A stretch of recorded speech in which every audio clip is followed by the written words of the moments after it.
a Madam Web fact check that will blow your mind. When were bananas invented? And why King Arthur should have known about wheels. All this and more on today's How Did This Get Made? Last Looks. Hit the theme.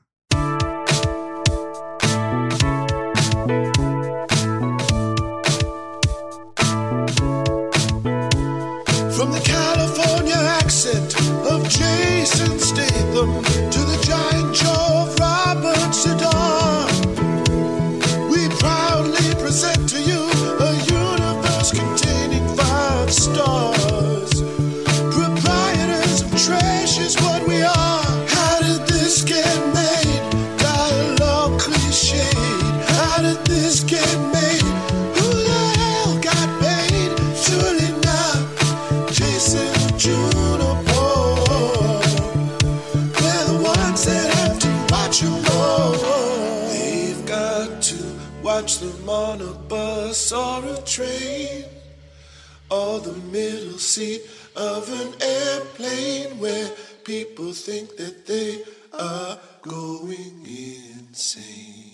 Hello to all you medium moms and pint-sized girls. I'm your ageless wizard, Paul Scheer, and welcome to How Did This Get Made?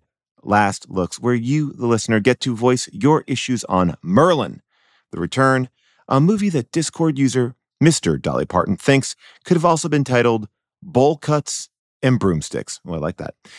Later in the show, Jason will stop by to play a game and chat about all the podcasts that we are currently loving. And I will also share an exclusive deleted scene from our Merlin the Return show. And as always, I will reveal the next movie on the podcast. But first things first, a big shout out to Tom McWaters for that killer opening theme. Tom, bring in the heat. I love it. If you love these songs as much as I love these songs, but you think I can do better, because that really is the American way, why don't you send a Last Looks theme song to How Did This Get Made at earwolf.com, but keep them short. 15 to 20 seconds is best. And people, my book is still available, just like Jason is still in The Dictator. You can get the audiobook, you can get the hardcover, you can get the Kindle. It's a New York Times bestseller. I appreciate everybody who has bought it already. I appreciate the support of the indie bookstores who put it out in front. If you want to get a signed copy, you can check out my website where all the copies I have signed are across the country, or at least in certain pockets. But if you want a personalized copy, you can head to Chevalier's bookstore online. You tell them what you want me to write. I will write it, and they will send it to you for no additional fee.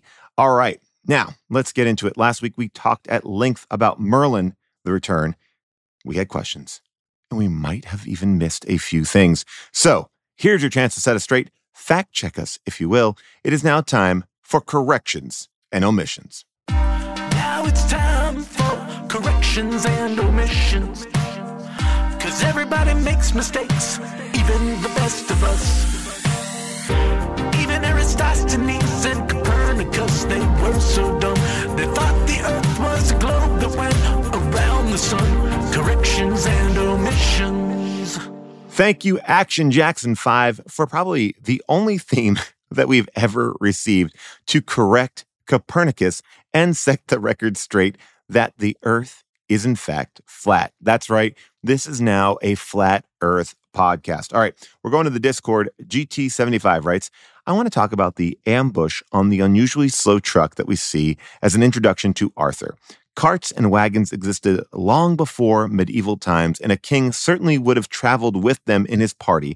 Now, Arthur certainly should have recognized that a wheeled vehicle is something man-made and not a dragon, especially when there were people in it. Well, GT75, we talked all about that. As a matter of fact, it was part of our video clip of the week. But yes, you are right. And I guess I didn't put that all together. He has seen wheels. I mean, I don't think this movie's doing that much research. I mean, look at the hairstyles. Sean McBee writes, while it was mentioned that Merlin stayed on Earth for 1,500 years without ever getting contemporary clothes, no one mentioned that he also is just going by Merlin. That's right, the entire time. And he's presumably been in this village for 1,500 years? I mean, given its proximity to where Arthur and the Knights of the Round Table were awakened, it seems like this village would be aware of Merlin and the Arthurian legend, and he just lives here as an immortal weirdo? I mean, Richie's aunt is like, what, 70? She must have known Merlin her whole life and noticed that he's never aged. I mean, maybe, Sean, they just think he's like a character actor, like he works down the road at some sort of tourist attraction, and maybe in the middle of the night, they swap him out for another Merlin. I don't know, but yes, you're right.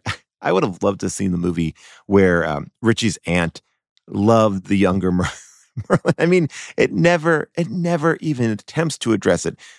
I mean, there's another part of this that he's been hiding out for that long, just like up there paying rent silently. But I guess we'll never know. Mitch Kappa, a.k.a. Chunk Style, writes, is it possible that the research for this episode mixed up the box office for the budget? Paul said the movie's budget was £20,000, but Wikipedia says the movie grossed £20,000 in the UK box office. I couldn't find the budget anywhere. As bad as this movie was, if they made it for that little money, I think it's actually pretty amazing. You know what, Mitch? I'm going to throw that over to Molly, because Molly gave me that research. It makes sense. Well, first of all, it doesn't make sense that this movie was ever released, honestly. If it's a TV movie, £20,000? We need some more fact checking here. So either Molly can chime in or one of you can do the work. But now let's go to Danimal. Jason mentioned that the actor playing Mordred is Craig Sheffer from A River Runs Through It. Now, Craig Sheffer also played Frankie in another classic How Did This Get Made movie, Voyage of the Rock Aliens. So the battle between Merlin and Mordred is really a battle between Fred versus Frankie. Oh, Danimal, I love it. I love what you did there. All right. Hellstorm78 writes, I can't believe that no one mentioned that Lancelot was played by Adrian Paul, TV's Highlander. That's right, Duncan MacLeod. Especially with how many times he asked Arthur variations of who wants to live forever. You were all so close when you mentioned that he was immortal. In fact, I'm going to go out on a limb and say that Lancelot is one of Duncan MacLeod's many different sword-wielding lives. By the way, this was a good point, Hellstorm, and it was mentioned very briefly during an audience question that we did cut from the episode. And that's really just because, we found that people don't know Highlander as much as the small niche grouping of people really know Highlander. So I'm sorry, but yes, it was in there. We cut it out. I'm sorry we didn't get down to the bottom of it, but I do believe, like you're saying, let's just make it Duncan MacLeod in this world as well. Okay, let's go to the phones. Christian from Sacramento. Hey, Paul, love the show, but I wanted to bring up a correction for something that you mentioned on Merlin the Return. You and Jason said that Arthur would have picked up anything in the apartment when he woke up, but he went for the banana, which he should have recognized. But I don't think he had any idea what that banana was. Arthurian legend usually puts him around the 5th or 6th century CE, at which point scientists think bananas would have probably just been making their way to Eastern Africa. All kinds of bananas and plantains have been cultivated for thousands of years in Southeast Asia, but it wasn't until that point that they started really migrating. At least that's what some people think. Anyways, the kind of banana he would have seen, the ones that we typically eat, especially in the U.S., is called a Cavendish banana. And it didn't have widespread cultivation until the 1900s. And even then, it wasn't really popular until the 50s after a disease wiped out the previous popular banana, which was called the Gros Michel, or the Big Mike. So just wanted to point out that he probably would not have known what that banana was. And even if he had seen bananas from the time period he was from, they wouldn't have looked like the one that he saw on that counter. Anyway, love the show and hope you all have a great day. What? You're dropping some banana knowledge on me? Holy cow. All right, Christian. All right, you're right. I mean, I can't dispute banana knowledge, and I'm glad that you brought that to the table because I thought this movie didn't do its research, and now you're showing me it absolutely did. So thank you, Christian. Now, here's something I got to tell you. We did get some calls about Merlin, but we have not stopped getting calls about Madam Web. And I figured, yes, we are doing corrections and omissions about Merlin right now, but I think it would be fun to do 2 quick calls about Madam Web. Are you into that? All right, here we go. First up, get ready for this one, by the way. This is from an anonymous caller, and it made me cry when I first heard it. So I just be prepared. Here you go. Hey, Paul. I just wanted to call and say June is right. As a foster parent of 9 years, newborns and infants are scooped up immediately. We need more people willing to foster older kids, especially 9 and up. June's comment brought me to tears because I was listening to the episode after dropping off my 2 sons at college freshman orientation. And please let me just say, Destin, Gary, I'm so proud of you, and I'm lucky to be a part of your life. Thanks. And I really hope some people hear this and know that they can be great foster parents, especially for older kids. There's nothing to be afraid of. I really appreciate that. And that's a beautiful sentiment. And thank you for that. I mean, wow. I love that our show can go here. I love that we can get that out. So please, let's make sure that we look out for foster kids as well, older foster kids. If you have the means to give older kids a home as well. I think that's beautiful. All right, now let's go to Devin. It's very much a change of topic here, and Devin is going to blow your mind. So Devin, take it away. Hi, John, June, and Jason. This is Devin. First time, long time. This is not necessarily a correction or omission, but regarding Madam Web, I had a friend who worked on post-production for the movie. When they were almost complete with their post-production work, Sony's lawyers came in and told them to halt their work because they realized that they didn't have the rights to say, with great power comes great responsibility. Anyway, I think this anecdote is pretty representative of some of the backstage confusion for how this got made. Thank you. Take care. What? Oh my God. They could not. Oh, all right. It all makes sense now. It was a lawyer thing. Why would they even try to put it in there? It sounds so bad, but now at least it makes sense, Devin. I appreciate that. This is truly a gangbuster day here on Corrections and Omissions. I mean, I don't even know where to go. I mean, first of all, our anonymous phone caller was so beautiful, so wonderful. I want to give them, the winner of this segment, and they should get the winner of this segment. But the truth is, they didn't give me a name, so I can't make them a winner. But I'm going to say this. There were so many great ones here today. And I have to say, it has to go to Christian from Sacramento, who dropped some banana knowledge on us. Christian, you are our winner, and you get this amazing song from Rob from Long Island. Hit it. You win, but let's be clear, you don't win anything substantial or tangible, but nevertheless, you win. Thank you, Rob from Long Island, for that song. Remember, if you want to submit an alt movie title, a tagline, or anything at all, chime in with your own thoughts about the latest episode on the Discord at discord.gg/HDTGM, or call us at 619-PAUL-ASK. That's 619-PAUL-ASK. We love your phone calls. All right, coming up after the break, Jason will join the pod to chat about podcasts that we are currently loving, and our producer, Scott, is going to test our knowledge with wizards. That's right. We're going to take a whiz quiz, people. And as always, I will announce next week's movie. But first, I want to share one last correction and omission. This is from Lovely Lizette. Lovely Lizette writes, I am surprised that no one talked about the scientists having all those beautiful IMAX and other equipment at Stonehenge, but no clear source of power for it. Well, guess what, Lovely Lizette? We did actually talk about those colorful IMAX from the early 2000s in a scene that got cut from the episode, and I'm going to share it with you right now. Take a listen.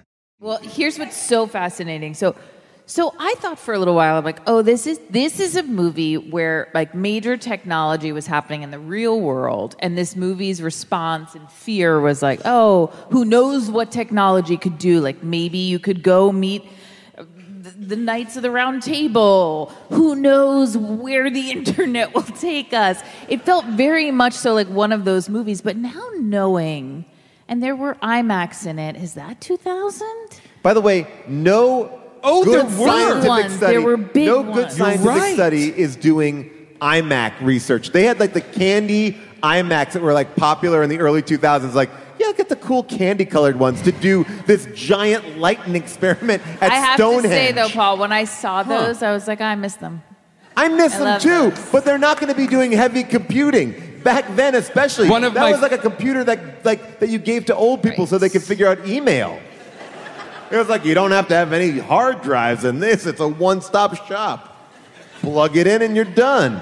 Like, Yeah, I guess it was. I will say the other this. thing that makes me feel like it's a movie from the past, although unequivocally you're right, because of the presence of the IMAX, It that must does have been, date yeah. it.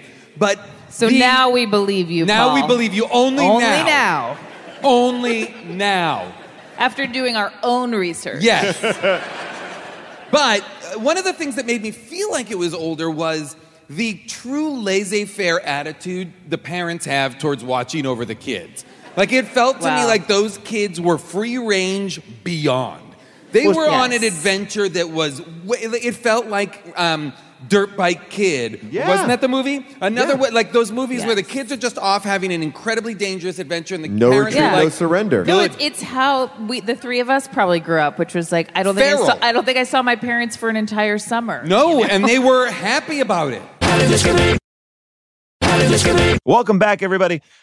You know that right now, every Monday, we are releasing a old episode from the vault. That's right. And this week's Matinee Monday was Rhinestone with special guest Matt Jones. And next week will be Hercules with guests Sashir Zamata and Leslie Headland, who created Star Wars The Acolyte. So keep on checking out these replays of classic episodes every Monday. Now, I don't know if I mentioned this with Jason because I pre-recorded my Jason conversation, but if you are not watching The Acolyte, get on it. It's great. I'm really, really loving it. All right. Now it is time for Jason to stop by, even though I just revealed that we did record it before I recorded this. Anyway, use your imagination and let Tom McWaters do another great job with a brand new theme to Just Chat. Tom, hit it. We're gonna have ourselves a conversation, just chat. No quarantine or vaccination, just chat. Paul and Jason, a couple of cats, just chat, just chat, just chat.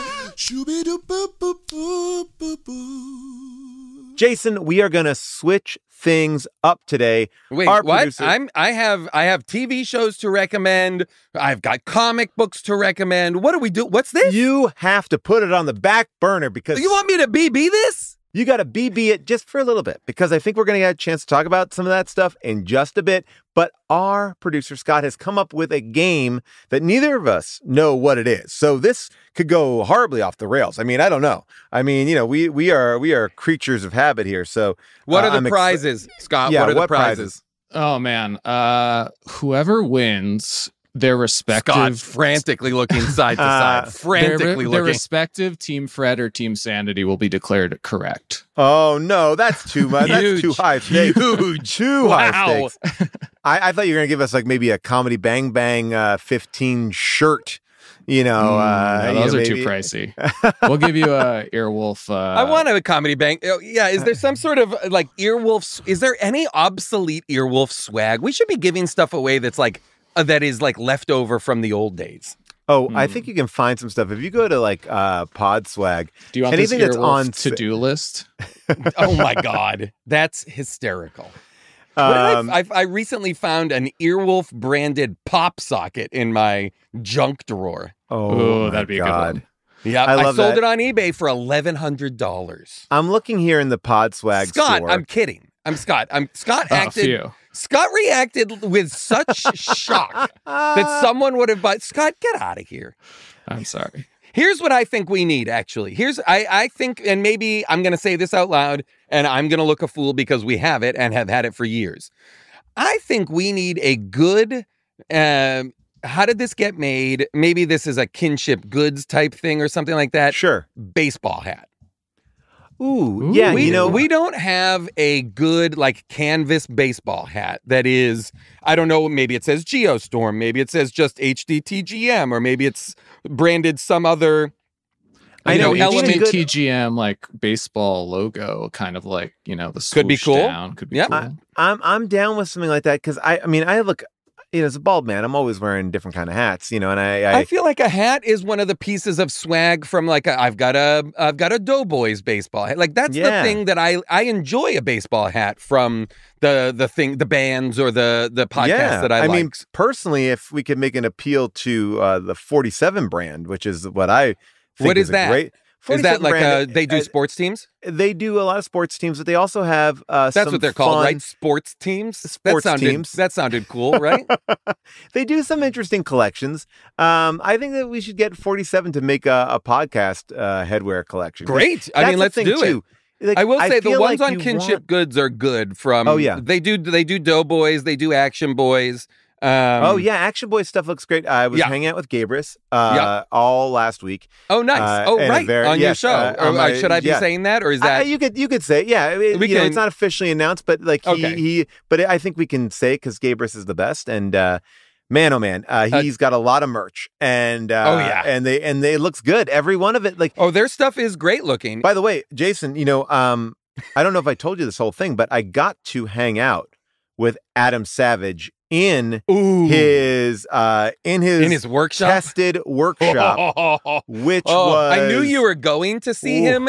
And boy, I've never been jealous, having just watched like a 20-minute video of him building new cabinets for his drawers, new drawer cabinets for his like German catch-all like stuffed drawers. I was incredibly compelled. Well, first of all, as a fan of Tested, looking around, being in there, it was like being on set. Yeah. And he's lit it so well that he's got these overhead lights all run by like a, this iPad. So he can kind of set up any area to be ready for making videos, which is so cool. And I got to see and hold and touch, I guess hold and touch is the same thing. That little, he's trying to get these little mini drill holes. So he's building this like safe, this like dollhouse safe. Cool. That's going to be working, which I think there's been little clips online of that so far. That's cool. And so he was able to drill like maybe 50 or little pinholes in a dime. Wow. So that's how tiny the drill bit is. You can barely see it. It's so cool. And he is just the best. We should have him on the show. I actually was thinking about that. He'd be great. He'd also be a great guest in San Francisco sometime. That's what I'm thinking. If we go back there. Yeah. Because he's very, very funny.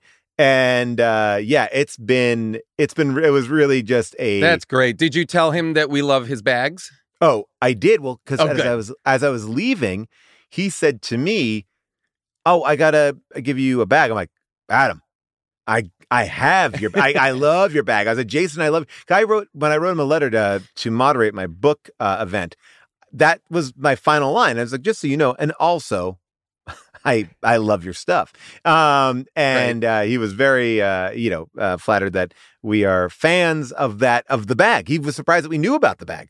But anyway, great guy. And took off the best way. We met up, and then we met at this place in the Bay.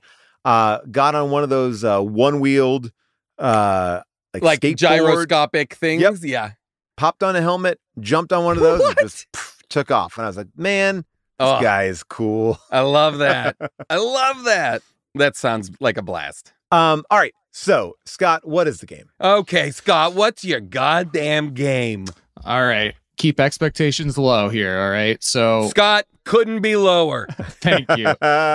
This is the Last Looks episode. We are covering Merlin the Return in this episode. R.I.P. Rick Mayall. R.I.P. R.I.P. 10-year anniversary of his death is this week, actually. Really? Oh, wow. Yeah. So we're doing Merlin the Return, and we all know Merlin, one of the most famous wizards of all time. But I wanted to test your knowledge of other wizards in film in a segment I like to call the Whiz Quiz. It's a quiz about a wizard, there's no surprise or twist. A quiz about a wizard, it's time for a Whiz Quiz. Wow. Cue music. Is there music? You seem to. You're acting as if. You're acting as if a theme song is currently playing, and there isn't one. Let me be clear. So if you, the listener, are hearing a song, we're not privy to it. We do not know that song, but I love that you are. It wasn't the Rick Mayall quiz. It's a wizarding quiz. And it's Yes. called the Whiz Quiz, which, The Whiz as far Quiz. as I'm concerned, is a piss-themed quiz.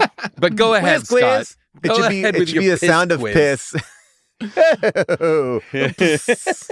All right. I'm going to ask you guys a few questions where you have Sure. to name the famous. I'm going to interrupt wizard. you. I'm going to Yeah. interrupt you immediately, Great. Scott. Are you going to ask us individually, or do we buzz in? You're going to be buzzing in. You're going to say either Team Fred or Team Sanity, and that'll Oh, be your wow. buzz. Why don't we just say Fred or Sanity, since team Yeah, is the yeah. same? Great. You get a point if you get it correct, and you don't lose a point if you get it wrong, but if someone steals it, that'll be 2 points. Okay. Oh, wow. Okay. All right. And I Yes. will warn you, the questions do rhyme. I just got a text. I don't know, because the episode hasn't come out yet. Everyone hates this game.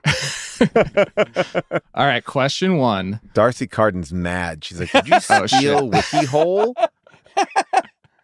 Wizzy Hole? Oh, that's a little too dirty. All right. Question 1. With a flowing cape and goatee style beard, you might say this wizard got his MD in being weird. Sanity. Yes. It's Team gonna Sanity. yes, it's gonna be the Benedict Cumberbatch wizard, which is of course the great Doctor Strange. That is correct. All right. I see 1 how it point goes. to Team Sanity. God All damn right. it. Question number 2. This evil wizard shoots light beams from his eyes and mouth that'll turn any surface into rubble. And when he pops up on screen, you know Kurt Russell's in big trouble. Oh, This is a good one. I know Fred? the movie. Fred? All right. Is it Lopan? Lopan is correct. Yes, From Big good Trouble in job. Little China. Wow. I'm never going to say gotten- Lopan, Big Trouble in Little China from it is. We did a blank check episode, Paul, about Big Trouble in Little China. That was a blast. I will also say the only reason I remembered it in this case is because it is a recent episode of Action Boys. Oh, I love it. Well, here's where my brain is broke. You said it, and I was like, James Hong. Yeah. What is James? I could not remember. I knew it was James Hong. I only remember the name because I listened to that Action Boys episode last week. That's great. Action Boys now doing TV shows. Mm-hmm. In their Zombie Squad Yes. tier of Patreon, where that's what we're gonna do. We're gonna start a Patreon where we'll cover TV shows. I would love that. It's so fun. Actionboys.biz, can't get enough. Show's fantastic. All right. We are tied 1-1. Moving on to question 3. When he grasps his magical snake-headed scepter, he sure looks like a meanie. But this wizard's downfall was when he wished to become a genie. Oh, poof. Well, I buzzed in, but now you wish to become a genie. Oh, Jafar? That is correct. Nice. Oh, okay. I wouldn't have known that. Paul's probably watched Aladdin with kids more Oddly, recently. I was gonna oddly say. have not. But I will say Ooh. no, because it wasn't available for a long time, and then they weren't interested in it. But I was watching Wish, the Sony movie that just came out on Netflix, which is just straight up Aladdin, but actually pretty fun. I thought it was pretty good. Oh yeah. All right. This is the final question. This is a short quiz, but This it is the Wow, final, four. Scott. I've But- got notes. there's 3 answers in this one. All right. So it could be anyone's game. Team Sanity is up 2-1 right now. All right. So I'm going to give you clues about 2 famous wizards who are portrayed by the same actor. So you have to name the names of both wizards and the actor who portrays them. All right. Oh wow. All right. Okay. Okay. The first wizard's name might make you weep. And if you'd enjoy a charms class at Hogwarts, it's the second wizard you'd seek. Okay, I know what you're talking about here. Well, I know the wizard, but we have to name the actors. I know the actor. So do we work together? Okay. Wait, sorry. Say it again, Scott. All right. The first wizard's name might make you weep. Okay. And Okay. if you'd So enjoy a charms class at Hogwarts, it's the Yes. second wizard you'd seek. Team Fred, I guess. Okay. Willow, Correct. right? It's and it's Warwick Davis. That's correct. And then the charms professor is This is where your Harry Potter knowledge is on blast. Professor Binns. Is it not Binns? Who is it? Ooh. Damn. It is not Binns. Who's Charms? It's not Professor Binns. Who is Binns? Let's see. Professor Binns teaches history of Professor magic. Binns is history of magic. Okay, so fuck. Okay. All right. Well, 2 out of 3. Charms is. Paul, do you remember Charms? This is what I was thinking of, which was okay. Hold on, give me 1 second because I'm pulling it.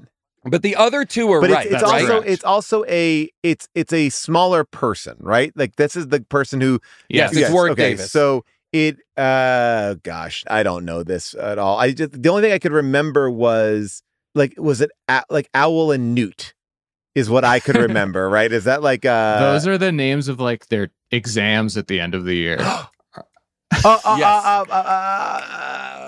Professor Flitwick. That's Flitwick. That's correct. Wow, good crazy. job. I was not expecting Paul to pull the Harry Potter reference. That was honestly the Owl and Newt, and I was like, Owl, Newt. You're in the right that was zone. the only thing that was kind of pulling me. Wow. Well, Jason got 2, which gives him a score of 3. Paul got 1, which gives him a score of 3 also. So and we have the battle continues. The battle continues of sanity and team friend. Next time. There's no Gandalf, white or gray. I thought they were going to be there's no Saruman. Too obvious to go with Lord of the Rings. Oh my! You know what I was looking forward to. Radagast the Brown. Come on, Scott. I was hoping for whatchamacallit, the wizard in Season of the Witch, but more importantly, Gareth, shit. the Goblin King from is he a wizard? Is David Bowie? Labyrinth? Yeah, he's a wizard, I guess. Fun. I enjoyed it. Fun. Good job, Scott. Thank you, Scott. All right, we'll continue this battle. I love another Last Looks. Oh, the battle wages. Oh, can I plug 2 more things that are podcasts that I'm on? Mm-hmm. The Off Menu podcast with James A. Castor. Yes, great. And Ed Gamble has come out. I recorded it while we were in London on that tour. Sat down with those guys and did their podcast, which I had a blast doing. And then I also did a recent episode of All Songs Considered on NPR, where I chose music and got to talk about music with them for an hour, and that was a blast. Oh man, I've done pretty much every podcast imaginable in the last month. Any in particular that you want? Because anything that like turn us on to ones we might not know about. Well, there's a great one called "Best Movies Never Made" with Steven Scarletta and Josh Miller. Josh Miller is one of the writers of Sonic. I did the Far Side movie, so we actually read the script of the Far Side movie and then talked about. We talked about the movie, so it's kind of like How Did This Get Made, but different, but without the movie. Exactly. Yes, and so that was that was really, really fun.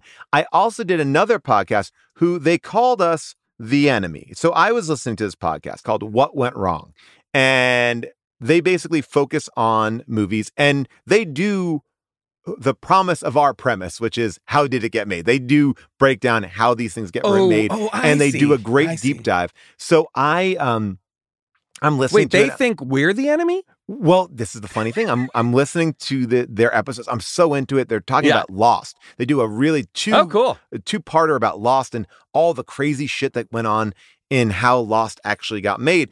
And in talking about something, they go, and Paul Scheer, the enemy.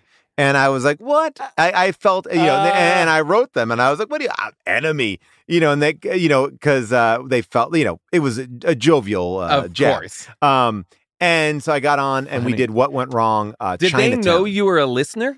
I don't think so. Oh, that's even funnier. So I definitely hit them out of the blue with that. And they're great. Chinatown. We did Chinatown, What Went Wrong on Chinatown. Because it's not about like, this movie became bad. It's just like, here are some crazy stories. Here were the struggles. Here's Faye Dunaway throwing piss in Polanski's face. Like that level of, absolute insanity.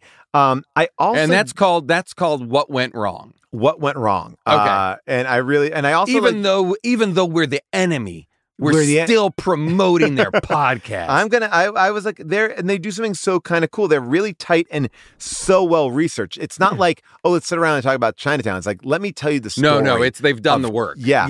And so it's then like there's Cocaine and Rhinestones, or You Must Yes. Remember This. It is a research-based podcast. which is so fun Smart. to listen to. I like that. And I did another podcast called 90 Minutes or Less Film Fest. So that's a British show that is they only talk about movies that are 90 minutes or less. Great. You get to pick your movie. I picked The Limey. Home run. So they can be it can be any kind of a movie. Any movie, as long as they are 90 minutes Sure. Yep. or less. I And that love- one comes oh, in man. right at 89 minutes. So funny. I was just saying that the other day we were talking about Out of Sight, and I was saying yeah. I haven't seen The Limey. I've seen Out of Sight a lot recently, but I haven't seen The Limey in years. Oh, The Limey is so good, and we had a Yeah. great conversation.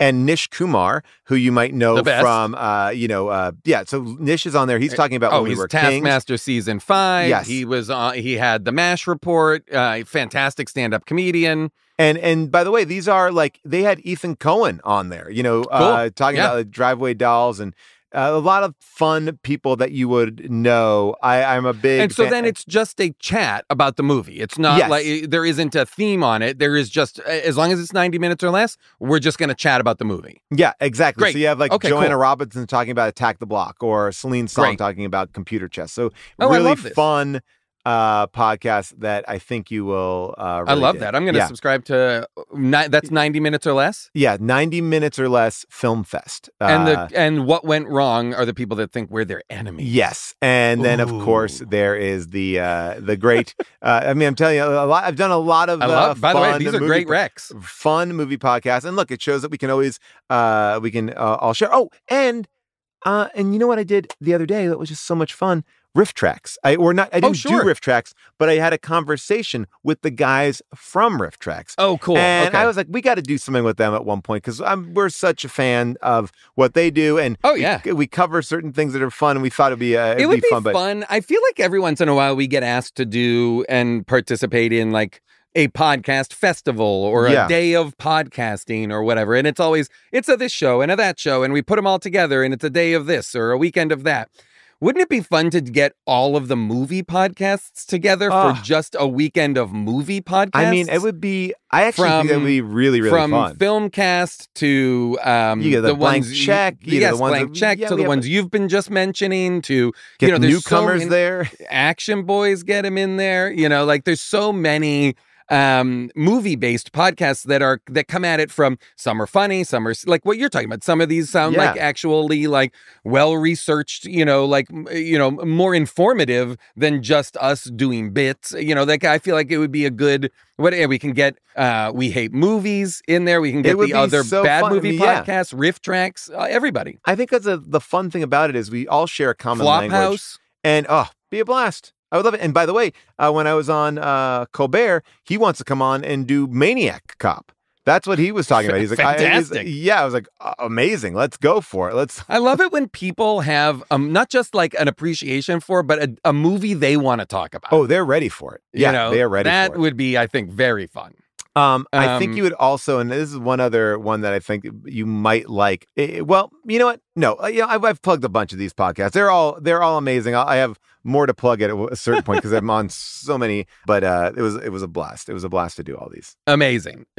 Are you done now? Is it like? Well, now are you I'm done winding down? I like a yes and no. Because I guess part of this is that it never really ends ultimately. The idea being that the book has its first wave, which are the amazing fans, people here that congratulations, you are a New York Times bestseller. I mean, that is a wild thing that true hero. That was truly wow, hard when you walk into a store and there's a table of Tom Selleck books and you walk over to a shelf and there are 4 of your books. So I feel like I really do take that with a badge of honor, especially because of all the amazing listeners I had this get made who did show up in droves. So I can't say enough thank you. And even on the audiobook. But I will say I would love it if you would sign my Tom Selleck book. I by the way, I did sign a Tom Selleck book. I didn't tell anybody I did. But I also signed one of my books, Tom Selleck, to even it out. But yeah, so I guess it continues a little bit because the idea being it has gone through the first wave. And now it's like, oh, does it have legs in the sense that does it connect with other people? And that's actually what's been really interesting is that people that I wouldn't expect to be reading it that are outside that don't know me, I've been hearing about it. So that's really kind of fun. And my God, it's exhausting though. It's the hardest I've ever worked. Oh no, in those Pacific Northwest dates when you had book events and the show and all, I was like, this is insane. It's insane, and it's like, but the only way to kind of do it, or you just become a book on a shelf, like, you know, and it's like I work too hard on this to be like just to be like, like I talked to somebody and she was like, well, no, that's not my job. I'm like, well, whose job is it? Like, you got to promote the book. At a certain point, it's your job, or it will just sit there and you will be, you know. I will say, I did my enemy that week. My first week was Bill Maher, who was #1 across the board in everything: Amazon, indie booksellers, New York Times, everything, just crazy. Wow! So good on Bill Maher. All right. Well, this is great. We will talk again soon. All right. Goodbye. All right. Thank you, Jason, for chatting with me. And I also want to shout out the Earwolf engineer, Jordan Duffy, who sang that amazing theme song for our Whiz Quiz. Jordan, that was pretty awesome. If you want to check out more of her music, you can go to jordanduffymusic.com. Okay, it is now finally time to announce our next movie. Next week, we'll be going from Medieval Knights to M. Nights. That's right. Next episode, we are watching the 2008 M. Night Shyamalan sci-fi drama, The Happening, starring Mark Wahlberg, Zooey Deschanel, and John Leguizamo. Now, here's a short breakdown of the plot. A science teacher, his wife, and a young girl struggle to survive a mysterious plague that causes those infected to commit suicide in the most insane ways. Now, Rotten Tomatoes gives this film an 18% score on the Tomato Meter, and Jason Bailey from Flavorwire wrote, "For reasons still unknown, Shyamalan wrote the dialogue this stiffly and instructed his performers to act like they'd never said words or interacted with each other before." And I gotta tell you, it's true, but that's what makes this movie amazing. Let's take a listen to the trailer for The Happening. There appears to be an event happening. Did you hear that? What's going on? We lost contact. With whom? Everyone.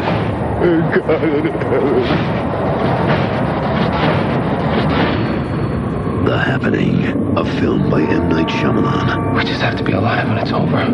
Rated R, Friday, June 13th. Now, The Happening isn't currently streaming free anywhere, but you can rent it just for a few bucks on Apple TV, YouTube, Amazon Prime, or Google Play. Separately, I also encourage you to check out Hoopla and Canopy, Love Canopy, which are digital media services offered by your local public library that allow you to consume movies, TV shows, music, audiobooks, ebooks, and comics for free. All right, that is it for the show. Please remember to rate and review us. If you listen on Apple Podcasts or Spotify, make sure you are following us and have the automatic downloads turned on. It helps people. Turn on those automatic downloads. We really appreciate it. Visit us on social media at HDTGM. Make sure you pick up a copy of my book, Joyful Recollections of Trauma, wherever books are sold, or ebooks or audiobooks, whatever you want. And a big thank you to our producers, Scott Sani and Molly Reynolds, and our movie-picking producer, Avril Halley, and our associate producer, Jess Cisneros, and our engineer, Casey Holford. We will see you next week for The Happening.